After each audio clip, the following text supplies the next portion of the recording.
Assalamualaikum warahmatullahi wabarakatuh. Mga kapatid sa pananampalatayang Islam, alam nyo ba? Ang tunay na tagumpay ng mga Muslim ay makakamtan lamang kapag ang ating mga masjid ay buhay at puno ng mga nagdadasal. Sabi ni Allah sa Quran, matagumpay ang mga mananampalataya, yaong mga mapagpakumbaba sa kanilang sala. Surah Al-Mu'minun ayah 1 and 2. At sinabi ng Propeta Muhammad, ang pagkakaiba ng Muslim at ng hindi mananampalataya ay ang sala, or Muslim.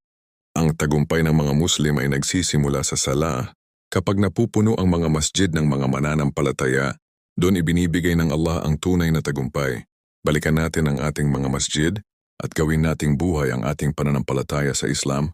Kaya mga kapatid, kung nais natin ang tagumpay sa buhay na ito at sa kabilang buhay, simulan natin sa pagpupuno ng masjid sa sama-samang pagdarasal at sa pagpapanatiling buhay ng ating ugnayan sa Allah.